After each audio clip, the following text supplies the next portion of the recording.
அஜித்குமாரும் ஒருத்தர். அவருக்கு கார் மற்றும் பைக்கிங் ரேஸ் அப்படின்றது மிகவும் பிரியமான ஒரு விஷயம்.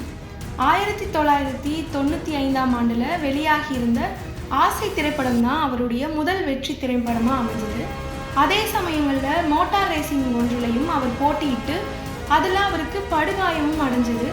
2003லிருந்து 2005 வரைக்குமே 2005 வரைக்குமே அஜித்குமார் மோட்டார் ரேசிங்லேயே அதிகமான ஈடுபாடு காட்டியதால் திரைப்படங்களில் நடிக்கிறதுன்றது மிகப்பெரிய தடையாக அமைஞ்சது. அதை தொடர்ந்து 2010 மிகப்பெரிய எதிர்பார்ப்போட வெளியான படம் தான் அசல் திரைப்படம். ஆனால் அந்த படம் வணிக ரீதியாக வெற்றியை பெறாமல் போனதால் மோட்டார் ரேசிங்கில் தன்னுடைய கவனத்தை திருப்பி இருந்தார் அஜித்குமார். அடுத்ததாக அவர் 2013 ஆரம்பம் திரைப்படத்தில் நடிச்சுட்டு இருந்த போது ஒரு விபத்து காரணமாக முழங்காலிலையும் தோள்பட்டையிலையும் காயம் ஏற்பட்டுருச்சு. அந்த சமயத்தில் தான் மக்களுடைய பாதுகாப்பான பயணத்தை பற்றி வலியுறுத்துறது மாதிரி சென்னையிலேருந்து பெங்களூர் வரைக்கும் இருசக்கர வாகன விழிப்புணர்வு பேரணியிலையும் பங்கேற்றிருந்தார். இந்த நிலையில் இனி அவர் ரேசிங்கே செய்ய முடியாது அப்படின்ற ஒரு சுச்சுவேஷன் வந்த அப்புறம் 13 வருடங்கள் கழித்து விடாமுயற்சியோட மெக்லின் 24வது துபாய் 2025 போட்டியிலையும் களமிறங்க இருக்கிறாரு அஜித்குமார். அவருடைய வாழ்க்கையில ஒவ்வொரு நொடியுமே அவர் தான் செதுக்குவது போல எந்த ஒரு காரணத்தை கொண்டுமே முயற்சியையும் சரி தன்னம்பிக்கையும் சரி கைவிடக்கூடாது அப்படின்றதுக்கு பெரிய எதிர்காட்டா விளங்கி இருக்கிறாரு நடிகர் அஜித்குமார். அதை தொடர்ந்தே விடாமுயற்சி, குட் பேட் அக்லி அப்படின்ற 2 திரைப்படத்திலையுமே ஒரே நேரத்தில் நடிச்சு முடிச்ச அஜித்குமார் படப்பிடிப்பு வேலைகள் எல்லாம் முடிஞ்ச உடனே துபாயில் நடந்த கார் பந்தயத்திலையும் கலந்துக்கிட்டாரு. அதோட சமீபத்தில் அஜித்குமார் ரேசிங் அப்படின்ற கார் ரேசிங் அணியை ஒன்றையும் உருவாக்கியிருக்காரு. தன்னுடைய அணியோடு சேர்ந்து அடுத்தடுத்து நடக்க போற கார் பந்தயத்திலையும் வரக்கூடிய 9 மாதங்களில் பங்கேற்கிறதாகவும் தெரிவிச்சிருக்காரு.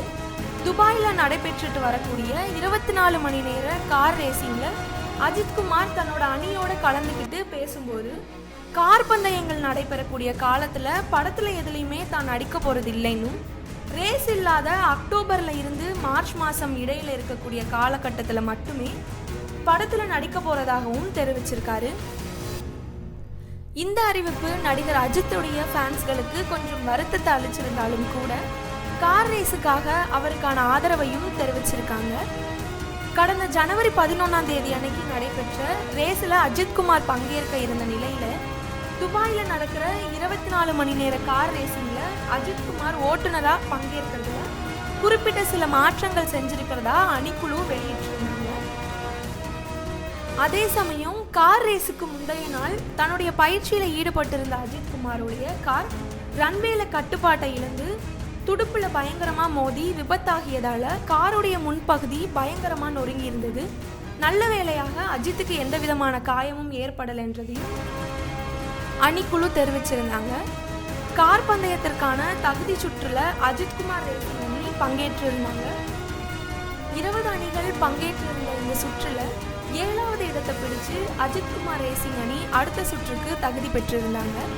இந்த நிலையில ஜனவரி 11 நடைபெற்ற சுற்று போட்டியில அஜித்குமார் ஓட்டுநராக பங்கேற்பாருன்னு கூறப்பட்டிருந்த நிலையில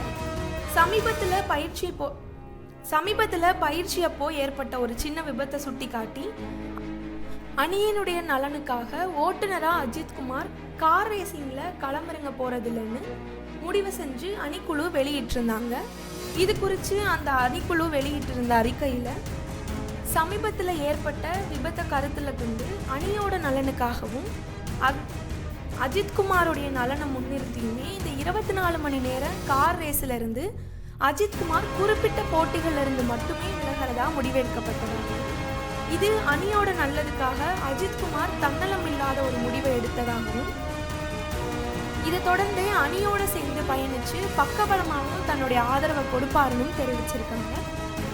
அதோட ஜனவரி 11 நடக்கவிருக்கக்கூடிய தொடரில் 2 ரோல்களில் அஜித்குமார் பங்கேற்பாருன்னும் போர்சே 992 கப் கார் ரேஸில் அஜித்குமார் அணிக்கான உரிமையாளராகவும் போர்சே கேமன் GT4 ரேஸில் ஓட்டுநராகவும் அஜித்குமார் ஓட்டுநராக அஜித்குமார் பங்கேற்க உள்ளதாகவும் 2 கார்களுக்குமே மக்களுடைய ஆதரவு கொடுக்கணும் அப்படின்னும் அறிவிக்கை ஒன்று வெளியிட்டிருந்தாங்க.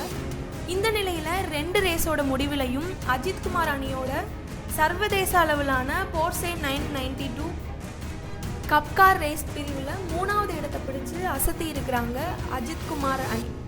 அஜித்குமார் ரேசிங் அணிக்குழு.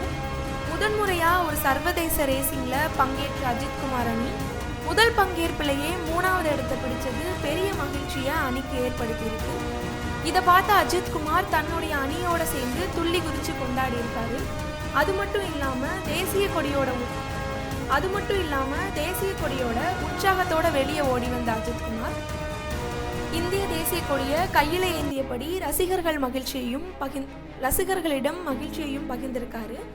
அவருடைய வெற்றியை ரசிகர்களும் கொண்டாடி இருக்காங்க. GT4 பிரிவில் அஜித் தன்னுடைய சிறப்பு பங்களிப்பு அளித்ததாகவும் பிரேக் ஃபெயிலியரால் ஏற்பட்ட விபத்திற்கு அப்புறம் கூட அவர் சிறப்பாக செயல்பட்டதா அஜித்குமார் ரேசிங் அணியும் தெரிவித்துள்ளது.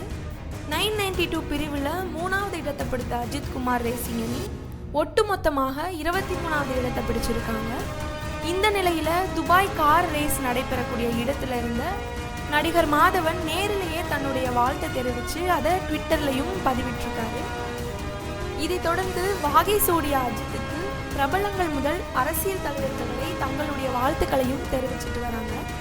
அதில் துணை முதலமைச்சர் உதயநிதி ஸ்டாலின் தன்னுடைய எக்ஸ் தளத்தில் துபாய் 24 மணி நேர கார் ரேஸில் 992 பிரிவில் அஜித்குமார் மற்றும் அவருடைய குழுவினர் 3வது இடத்தை பெற்றதுக்காக மகிழ்ச்சி அடைந்ததாகவும் தெரிவித்து அஜித்குமாரும் அவருடைய குழுவினருக்கும் மனதார வாழ்த்துக்களையும் தெரிவித்ததோடு இந்த மாதிரியான உலக பிரபலமான ஒரு விளையாட்டு நிகழ்ச்சியில் நம்முடைய திராவிட மாடல் அரசுடைய விளையாட்டுத்துறை லோகோவை அவர்களுடைய காரில் ஒட்டி பெருமைப்படுத்தியதற்காக நன்றியும் தெரிவிச்சிருந்திருக்காரு. அதைத் தொடர்ந்து அதிமுக பொதுச் செயலாளர் எடப்பாடி பழனிசாமி துபாயில் நடைபெற்ற 24 மணி நேர சீரீஸ் கார் பந்தயத்தில் 3வது இடத்தை பிடிச்சிருக்கக்கூடிய முன்னணி நடிகர் அன்பு சகோதரர் அஜித்குமார் அவருடைய தலைமையிலான அஜித்குமார் ரேசிங் அணிக்கு மனதார வாழ்த்துக்களை தெரிவித்து அதோட பல வெற்றிகளை குவித்து நம்மளுடைய மாநிலத்திற்கும் நாட்டிற்கும் மென்மேலுமே பெருமையை சேர்க்கவும் வாழ்த்தி இருக்கிறாரு எடப்பாடி பழனிசாமி. இதை தொடர்ந்து பாஜக மாநில தலைவர் அண்ணாமலை, தமாக தலைவர் GK வாசன், செல்வ பெருந்தகை, வானதி சீனிவாசன், இயக்குனர் சிவகார்த்திகேயன், கமலஹாசன், ரஜினி, நெல்சன், வெங்கட் பிரபு மற்றும் இயக்குனர் அமர் ஆகியோர் தங்களுடைய வாழ்த்துக்களை எக்ஸ் தளத்தில் தெரிவித்துள்ளனர். இதுபோல செய்திகளை தெரிஞ்சுக்கிறதுக்கு மறக்காமல் தமிழ் ரிப்போர்ட்ஸை சப்ஸ்கிரைப் பண்ணிக்கோங்க. இந்த வீடியோவுக்கு ஒரு லைக் பண்ணிவிட்டு உங்களுடைய கருத்துக்களை மறக்காமல் கமெண்ட் செக்ஷனில் பதிவு பண்ணிடுங்க.